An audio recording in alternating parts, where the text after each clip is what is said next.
Hi, I'm Chandana Viswas. Welcome to my YouTube channel, Aapki Pathshala. Today we are going to see chapter number 8 of NCERT class 6, Vital Villages, Thriving Towns. Okay, so let's start with a small story. Prabhakar at the blacksmith shop. तो प्रभाकर एक छोटा सा बच्चा होता है जो कि like blacksmith के शॉप को देख रहा होता है फ्रॉम अ लोकल शॉप. तो देयर वॉज स्मॉल बेंच जहाँ पे आयरन टूल सजे हुए होते हैं, एक्सेस और सिकल्स को रखे हुए होते हैं फॉर सेलिंग. एंड कुछ आयरन टूल्स बना रहे होते हैं बाई हीटिंग एंड बीटिंग, जो उसे देख के वो बहुत फैसिनेट होता है. So let's find out in this chapter what is the use of iron. मतलब आयरन कहाँ से आया था, कब से हमने यूज़ करना शुरू किया एंड कैसे एग्रीकल्चर में भी आयरन का यूज़ हुआ, या कैसे एग्रीकल्चर भी आगे बढ़ा, and how villages developed, how towns arrived, towns कैसे बनने शुरू हुए. सो ये सब के बारे में हम इस चैप्टर में जानेंगे. So let's start with the first topic, iron tools and agriculture. Okay, so irons जो बने हैं या यूज़ करते हैं, आयरन हो, स्टील हो, जिसको हम आज के दिन में ग्रांटेड लेते हैं, वह क्यों ग्रांटेड लेते हैं? बिकॉज वो इजीली अवेलेबल है, चीप है, रीजनेबल है, एंड उसको हम डेली लाइफ में यूज़ करते ही रहते हैं. बट फर्स्ट टाइम जब आयरन यूज़ हुआ था, विच वॉज अबाउट 3000 ईयर्स पहले, हमने फर्स्ट टाइम आयरन को यूज़ करना शुरू किया था. Largest collection of iron tools और वेपन्स मेघालित ब्यूरियल्स में पाए गए हैं, जो हमने चैप्टर नंबर 4 में पढ़ा है कि वाट आर मेघालित ब्यूरियल्स. अगर आपने पढ़ा है तो go to the comment section and say yes, I have read that, and nahi padha hai to go to the video list and please watch that video. Okay, so around 500 years पहले बहुत सारे evidence मिले हैं iron tools के. ठीक है, सबसे important कुछ एक्सेस मिले हैं और कुछ आयरन के प्लाउ शेयर्स मिले, जिससे उन लोग खेत को प्लाउ करते थे, या जिसको बोलते हैं हल जोतना. सो प्लाउ करते थे, जिससे उनका सॉइल और भी ज़्यादा फर्टाइल होता था, जिससे उन लोग का एग्रीकल्चर प्रोडक्शन बहुत ज़्यादा इंक्रीज़ हो गया था. ठीक है, so next topic is other steps to increase production. दूसरे कैसे वे से प्रोडक्शन इंक्रीज कर सकते हैं? Of course irrigation. इरीगेशन क्या होता है? Irrigation the way of using water. तो खेत में हम लोग जो पानी देते हैं ना, उसको ही, उस सिस्टम को ही, उस वर्किंग सिस्टम को ही इरीगेशन बोलते हैं. सो इरीगेशन भी धीरे धीरे डेवलप्ड हुआ, जिससे कि जितने भी किंग्स और किंगडम्स जितने भी फ्लरिश्ड हुए, फ्लरिश मतलब बहुत ही सालों साल तक जो किंगडम्स एग्जिस्ट हो पाए, of course because of flourishing villages, क्योंकि खाने को कोई कमी नहीं, पीने को कोई कमी नहीं. ऑफकोर्स वो कैसे हुए? जब उन्हें अच्छी फसल उगे, राइट. और वो कैसा हुआ? Through iron ploughshare, through access, through transplantation. Okay, and most important through irrigation. Of course अगर आप सीड्स को ग्रो करने के लिए छोड़ चुके हो, आपने सब कुछ कर दिया, आपने अच्छे से प्लाउइंग कर दिया, लेकिन आप पानी नहीं दोगे तो कैसे चलेगा? तो पानी देना is the most important thing, right. तो that system is known as irrigation. कैसे इरीगेट करते थे? Through canals, through tanks, artificial lakes बना के या कैनल्स बना के. Okay, so this is a small exercise. If you interested, you can do it. I am skipping it. Okay, so our next topic is who lived in the villages. अभी villages में कौन लोग रहते थे? Basically 3 different types के people रहते थे. Okay, in the southern and northern part. अब जो सदर्न पार्ट में है, जो तमिल रीजन है, उसमें लार्ज लैंड ओनर्स रहते थे, जिसको विलायर बोलते थे, और जो ऑर्डिनरी प्लाउमैन होते थे उसको उजावर बोलते थे, और जिसके पास कोई लैंड नहीं होता था, जो लैंडलेस होते थे या जो स्लेव्स होते थे, उसको कदीसियार या अदीमई बोलते थे. ओके, सो और जो नॉर्दर्न पार्ट में जो लोग रहते थे, उनके भी 3 डिफरेंट टाइप्स ऑफ पीपल रहते थे. फर्स्ट फिर हेडमैन, विलेज हेडमैन. ओके, जिसको ग्रामा भोजका बोलते थे. अब जो ग्रामा भोजका होता था, वो यूजुअली होता था जो उस विलेज का जो लार्जेस्ट लैंड ओनर होता था, वही होता था. और इट वॉज हेरिडिटी. जो पोजीशन होता था वो हेरिडिटी होता था, उनके बेटे का बेटा, बेटा का बेटा टाइप. ओके, उसके और यूजुअली उन लोग अपना लैंड किसी और से ही कल्टीवेट कराते थे, मतलब उन लोग स्लेव्स या वर्कर्स हायर करके अपना खेत को सिंचाते थे. ओके, और वो ज़्यादा पावरफुल होता था बिकॉज वो रिच होता था, और इसी से किंग्स लोग ग्रामा भोजाका को यूज़ करके ही टैक्स कलेक्ट करते थे. ठीक है, it act some time as a जज and some time as a policeman too. ठीक है, अपार्ट फ्रॉम ग्रामा भोजाका और 2 टाइप के लोग होते थे. एक इंडिपेंडेंट फार्मर्स, यूजुअली उन लोग छोटे लैंड ओनर्स होते थे बट अपना खुद का ज़मीन होता था, दे आर नोन एज गृहपतिस. और कुछ होते थे मैन एंड वुमेन, जिसके पास अपना खुद का लैंड नहीं होता था, दूसरों के लैंड में काम करके उन लोग खाते थे. Okay, and they are known as dasa karmakara. Okay, सो कुछ विलेजेस में कुछ डिफरेंट टाइप्स ऑफ पीपल भी रहते थे, जैसे कि क्राफ्ट्स पर्सन हो गए, black smith, potter, carpenter and weaver. Okay, so our next topic is earliest Tamil compositions. जो अर्लीस्ट तमिल कॉम्पोजिशन को ही संगम लिटरेचर कहते हैं, जो कि 2300 ईयर्स पहले ही कंपोज किया गया. अब ऑफकोर्स उसको संगम इसलिए ही कहते हैं क्योंकि उसको असेंबलीज में कंपाइल किया गया है इन अ सिटी ऑफ मदुरई. उसी को संगम लिटरेचर भी कहते हैं. और जो ऊपर में हमने कुछ तमिल टर्म्स पढ़े हैं ना, उजाहर, ये सब भी संगम लिटरेचर से ही लिया गया है। Okay, so next topic is finding out about cities. अब सिटीज़ के बारे में हम कैसे जान सकते हैं? कुछ स्टोरीज़ के थ्रू से, जैसे कि हम जटाकास या पंचतंत्र पढ़े, राइट, या कुछ ट्रैवलर्स के बारे में, ट्रैवलर्स के थ्रू से, या कुछ स्कल्पचर्स या आर्कोलॉजी के थ्रू से। ठीक है, लेट्स सी। सो हमने जो जटाकास में जो स्टोरीज़ पढ़े वो usually compose by ordinary people, normal लोग ही उस स्टोरीज़ को बनाते थे या सुनाते थे अपने बच्चों को, राइट। फिर एक टाइम हुआ कि उसको रिटन डाउन हुआ और it was preserved by Buddhist monks. ठीक है, तो जटाका का एक story about a poor man नीचे दिया हुआ है। It was a very good story, you should all read. Okay, कैसे क्लेवर पुअर मैन, मतलब वो धीरे धीरे धीरे धीरे रिच हो जाता है। That's the story. Like he started with a death rat, मतलब उसके पास एक चूहा होता है, उसको वो 1 रुपया में बिक्री कर देता है एक होटल वाले को। ठीक है, क्योंकि वहाँ पे एक कैट होता है, राइट। फिर वहाँ से एक बार एक स्टॉर्म आता है जिसके वजह से किंग का गार्डन एकदम ख़राब हो जाता है। तो उसको वो ठीक करता है, बट बदले में बोलता है कि सारे ये ब्रांचेस और लीव्स मैं रख लूँगा। ओके, तो वो बोलते हैं ठीक है तुम रख लो। और वो यंग मैन इतना क्लेवर होता है, वो खुद से नहीं सफाई करता है, वो वहाँ में जो बच्चे खेल रहे होते हैं उनको वो बोलता है कि मैं तुम्हें एक एक स्वीट्स दूंगा, तुम जल्दी जल्दी इसे साफ़ कर दो। तो वो जितने बच्चे होते हैं वो सारे जल्दी जल्दी साफ़ कर देते हैं। ओके, सो फिर वहाँ से ये चीज़ देख के किंग का पॉटर उससे बहुत इम्प्रेस हो जाता है और उसे पेड कर देता है, मतलब उसे पैसे देता है।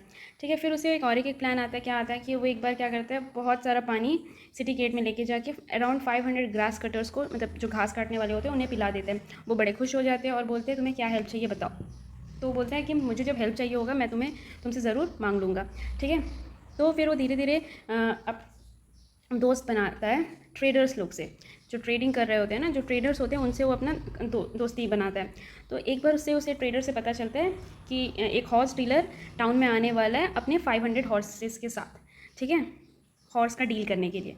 तो अब हॉर्स को खाने के लिए घास तो चाहिए, तो वो क्या करता है, वेरी क्लेवरली वो क्या करता है, वो अपने वो ग्रास कटर्स के पास जाते हैं, मतलब जो घास काटने वाले लोग होते हैं उनके पास जाते हैं, उन्हें बोलता है कि आप हमें हर कोई एक एक बंडल मुझे दे दो। मतलब उसके पास टोटल 500 बंडल्स हो जाते हैं। और ये भी कहता है कि आप लोग अपना घास तब तक मत बिक्री करो जब तक मैं ना बोल दूँ। ठीक है, एट लास्ट क्या होता है, उस हॉर्स डीलर को उस यंग मैन से ही घास खरीदना होता है अपने हॉर्स को खिलाने के लिए, क्योंकि और कहीं से मिलता ही नहीं है। और बाद में उसे 1000 कॉइन्स मिल जाते हैं उसके बदले। Okay, so how he become 1 रुपये से कैसे वो 1000 रुपया तक कमा लिया, दैट्स द स्टोरी सो ये इसे हमें पता चलता है कि सिटी लाइफ कैसा था, या सिटी में कैसे लोग रहते हैं, कितना क्लेवर रहते थे। ओके, सो बाकी जितने भी एविडेंसेस हमें मिले हैं सिटी लाइफ के ऊपर में, वो है कुछ स्कल्पचर्स के ऊपर मिले। बहुत ही सुंदर स्कल्पचर्स बनाते थे टू डेकोरेट रेलिंग्स, पिलर्स या गेटवेज को डेकोरेट करने के लिए। जो स्कल्पचर्स होते थे उन्हें बहुत ही अच्छे अच्छे सीन्स डिप्लिक्ट करते थे, मतलब जो नॉर्मल पीपल लोग का ही जो सीन्स होता है उसी को उन लोग बना देते थे। ओके, जैसे कि एक मध्य प्रदेश में एक स्तूपा है, ठीक है, वहाँ पे एक स्कल्पचर है, ठीक है, जो आज भी हम देख सकते हैं। तो where is Sachi? We will reading about this in chapter number 11. So stay tuned with me. Okay. So मैं chapter number 11 भी पढ़ाऊँगी. Okay. So many of the cities that developed around, जितने भी cities developed हुए ना actually वो महाजनापदास थे. ठीक है, मतलब वो एक्चुअली राजा के टाइम से वो एक्चुअली इतने डेवलप्ड हो चुके थे, फिर धीरे धीरे वही महाजनापदास ही वही सिटीज़ डेवलप्ड और भी हुए। ठीक है, और and they are also surrounded by big big walls. उसे ही बिग बिग वॉल्स को हम फोर्ट्स कहते हैं, राइट। अब जो आर्कोलॉजिस्ट को और क्या क्या मिला, राउंड्स ऑफ पॉट्स मिले, सिरामिक रिंग्स मिले, जिसको एक के ऊपर एक अरेंज करके रिंग बेल्स बनाते थे, एक के ऊपर एक अरेंज करके रिंग बेल्स बनाते थे। अब इसको बहुत चीज़ों के लिए यूज़ करते थे, पानी को स्टोर करने के लिए, या टॉयलेट पर्पस, या ड्रेन्स पर्पस, या गार्बेज को डंप करने के लिए। हर किसी इंडिविजुअल के घर में होता था, और जो कि ऑर्डिनरी के लोगों के जो घर या उसके रिमेन्स बहुत ही मुश्किल से पाए गए। मतलब ऑफकोर्स ऑर्डिनरी लोगों का घर कैसे बनता था, लकड़ियों से। अब लकड़ियों से जो चीज़ बनेगा वो तो आज तक सर्वाइव नहीं रह पाएगा, राइट, अभी तक वो रहेगा ही नहीं। Okay, so another way of finding out कैसे हमें दूसरे तरीके से पता चलता था, from the accounts of sellers and travellers. जो सेलर्स और ट्रैवलर्स जो विजिट करने आए, जो घूमने आए, उन्होंने बहुत डिटेल में डिस्क्रिप्शन लिखा होगा, राइट, अपने विजिट के ऊपर। For example there was a unknown Greek sailor, जिसने जितने भी पोर्ट्स उसने घूमे विजिट किए उस सब के बारे में डिस्क्राइब किए अपनी बुक में। ओके, जैसे कि फॉर एग्जांपल उसने भरूच करके एक सिटी है उसके बारे में बहुत अच्छे से डिस्क्राइब किया। आप इस बॉक्स को पढ़ सकते हैं और जान सकते हैं। Okay, so I am skipping it. And next is coins. जो कॉइन्स होते थे, आर्कोलॉजिस्ट को थाउजेंड्स कॉइन्स मिले गए इस पीरियड में। Okay, and the earliest coins जो होते थे, जो यूज़ में आए थे, वो अबाउट हमें 500 ईयर्स पहले मिले। 2000 punched mark coins. Punched mark coins क्या होते थे? यूजुअली रेक्टेंगुलर या स्क्वायर या राउंड शेप के होते थे, एंड इधर कट आउट मतलब काट के बनाते थे फ्रॉम मेटल शीट्स और फ्लैटन मेटल ग्लोब्यूल्स। ठीक है, इसको इंस्क्राइब नहीं करते थे। ठीक है, ये यूजुअली स्टैम्प्ड होता था, मतलब उसको स्टैम्प्ड करते थे, मतलब ठीक है, यूजिंग डाइज और पंचेस, इसीलिए उन लोग को पंच मार्क कॉइन्स बोलते थे। ये मोस्टली सारे जगह पे पाया गया है सब कॉन्टिनेंट के। ओके, सो यहाँ पे दिया है कि अदर मीन्स ऑफ एक्सचेंज। अब कुछ कॉइन्स करते थे, कुछ डिफरेंट मीन्स ऑफ एक्सचेंज भी होते थे। जैसे कि कोई चावल के बदले में नमक ले लेता था, कोई कुछ चीज़ के बदले कुछ और, you know there are different means of exchange also. आप ये शॉर्ट पोएम में आप पढ़ सकते हैं और जान सकते हैं। Okay, so and next topic is city with many functions. अब सिटी बहुत ही इंपॉर्टेंट होता था for a variety of reasons. For example Mathura का एग्जांपल दिया है। मथुरा एक बहुत ही इंपॉर्टेंट सेटलमेंट हुआ करता था अबाउट 2500 ईयर्स पहले। क्यों important? Because of the location, क्योंकि वो जिस जगह पे पड़ता था वहाँ पे दो मेजर रूट्स है for trade and travelling, from the east west to the east, और एक तो ईस्ट वेस्ट से ईस्ट तक और एक नॉर्थ से साउथ तक। ठीक है, ये सबसे बिजी रूट्स होता था फॉर ट्रैवलिंग एंड ट्रेडिंग के लिए। ठीक है, चारों तरफ फोर्ट्स होते थे, बिग बिग वॉल्स होते थे, बहुत सारे शिरिंग्स होते थे, और जो भी पीपल सिटी में सिटी के लोग अगर विलेज में या मथुरा में आते थे, वहाँ के जो फार्मर्स और हर्डर्स होते थे वो लोग वो सिटी पीपल को फूड प्रोवाइड करते थे। And Mathura is also famous for its extremely fine sculpture. ठीक है, बहुत ही सुंदर स्कल्पचर आप देख सकते हो आज भी वहाँ के दीवारों में, वहाँ के बिल्डिंग्स में आपको दिखेगा। यू नो, अराउंड 2000 ईयर्स पहले मथुरा बना सेकेंड कैपिटल कुशानास का, जिसके बारे में हम चैप्टर 9 में पढ़ेंगे। ओके, सो और मथुरा एक बहुत ही इंपॉर्टेंट रिलीजियस सेंटर है, ये हम सब जानते हैं। बहुत सारी बुद्धिस्ट मॉन्स्टरीज है, जेनीस के श्रिंग्स है, और ये बहुत ही इंपॉर्टेंट सेंटर है for the worship of Lord Krishna. ये तो हम सब जानते हैं, राइट। अब जितने भी इंस्क्रिप्शंस पाए गए हैं ना, वो बहुत सारे इंस्क्रिप्शंस पाए गए हैं मथुरा के। ओके, एंड बहुत सारे शॉर्ट इंस्क्रिप्शंस पाए गए, बहुत सारे रिकॉर्डिंग गिफ्ट्स पाए गए, जो कि यूजुअली मैन या वुमेन लोग बनाते थे, और वो यूजुअली राजा या रानी होती थे, या ऑफिसर्स होते थे, मर्चेंट्स होते थे, या क्राफ्ट्स पर्सनस होते थे। ठीक है, मतलब कुछ ना कुछ यादें के लिए, as for gift purpose, as for recording purpose के लिए, कुछ ना कुछ के लिए हम लोग इंस्क्राइब करते थे। ठीक है, बहुत सारे इंस्क्रिप्शन पाए गए जिसमें gold smith, black smith, weavers, basket makers, garland और परफ्यूमर्स का मेंशन किया गया है। वहीं से हम जान पाए हैं एंड क्राफ्ट्स पर्सन। ठीक है, बहुत सारे आर्कियोलॉजिकल एविडेंसेस मिले हैं क्राफ्ट्स के ऊपर, मतलब डिफरेंट टाइप्स के क्या क्या क्राफ्ट्स उन लोग बनाते थे। सबसे मेन इंपॉर्टेंट है वो है पॉटरी। बहुत ही सुंदर फाइन स्ट्रक्चर ऑफ पॉटरी बनाते थे, which were known as northern black polished ware, NBPW। Okay, which is very important. Of course इसका नाम नर्दन ब्लैक पॉलिश्ड वायर इसीलिए हो क्योंकि वो नर्दन पार्ट में बनता था। ओके, तो इसके बहुत सारे एविडेंसेस मिले हैं क्राफ्ट्स के, बट बहुत सारे एविडेंस नहीं भी मिले हैं बिकॉज वो आज तक सर्वाइव नहीं कर पाए। ठीक है, हमें बहुत सारे टेक्स्ट फॉर्म में, जो रिटन फॉर्म में हमने जो लिखा हुआ है, उससे हमें पता चला कि ये भी होता था। ओके, एंड बहुत सारे मैन्युफैक्चरर ऑफ क्लोथ्स, मतलब क्लोथ को मैन्युफैक्चर करने के लिए भी बहुत सारे इंपॉर्टेंट सेंटर्स होते थे। एक तो नॉर्थ में वाराणसी हो गया और साउथ में मदुरई हो गया। ठीक है, एंड ये नर्तन ब्लैक पॉलिश्ड वेयर होता गया। It was a hard wheel made metallic looking ware. ठीक है, विथ शाइनिंग ब्लैक सर्फेस। ठीक है, पॉटर लोग इसको यूज़ करते थे, जिससे और इसको बहुत ही हाई टेम्परेचर दिया जाता था, जिसकी वजह से वो एकदम ब्लैक हो जाता था उसका आउटर सरफेस, और बाद में उसे पॉलिश कर दिया जाता था जिससे एकदम मिरर लाइक शाइन आ जाता था। Okay, that's why they are known as northern black polished ware. ठीक है, जितने भी इंपॉर्टेंट क्राफ्ट्स पर्सन्स थे और मर्चेंट्स थे, धीरे धीरे उन्होंने क्या किया, अपना एक एसोसिएशन मतलब एक ग्रुप बनाने लग गए, एक एसोसिएशन बनाने लग गए। शेरिंग्स कहते थे। अब ये जो शेरिंग्स होते थे ना, इन लोग क्या करते थे, इन लोग ट्रेनिंग प्रोवाइड करते थे, फिर रॉ मटेरियल प्रोड्यूस करते थे और फिर अपना एक फिनिश्ड गुड, एक फिनिश प्रोडक्ट बनाते थे। फिर धीरे धीरे ये एसोसिएशंस लोग क्या करने लगे, अपना एक टाइप का एक बैंक ही आप समझ सकते हैं, बैंक टाइप का एक बनाने लग गए, मतलब जहाँ पे रिच मैन और वुमेन लोग अपना पैसा जमा करके रखते थे। उससे उन लोग कुछ पार्ट ऑफ इंटरेस्ट को रिटर्न भी मिल जाता था, मतलब कुछ में अगर इन्वेस्ट करें तो उससे कुछ ना कुछ जो प्रॉफिट मिलता था वो रिटर्न में मिल जाता था। या तो बहुत सारे रिलीजियस इंस्टीट्यूशंस या मंदिर या मोनेस्टरीज बनाते थे, ठीक है। अब यहाँ पे दिया है rules for spinning and weaving. ये रूल्स लिखा है अर्थशास्त्र बुक में। So who written the book Arthashastra, please give me the answer in the comment box अगर आपने जानते हैं तो। ओके, सो मैंने ये चैप्टर नंबर 7 में आपको पढ़ाया है कि अर्थशास्त्र किसने लिखा है, क्या है उसमें। ओके, तो मैं नहीं बोलूँगी। ओके, सो उसमें बहुत सारे स्पिनिंग एंड वूविंग के भी रूल्स लिखे गए हैं, कैसे वर्कशॉप्स में काम होते थे थ्रू अ स्पेशल ऑफिसर, ठीक है।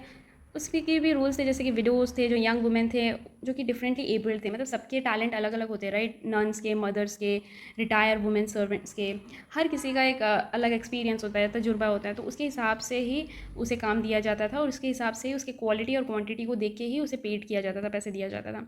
अब जो जिसको घर से आना अलाउड नहीं होता था उससे क्या करते थे, उसे रॉ मटेरियल घर तक पहुँचा देते थे और वो वहाँ घर से ही काम करती थी।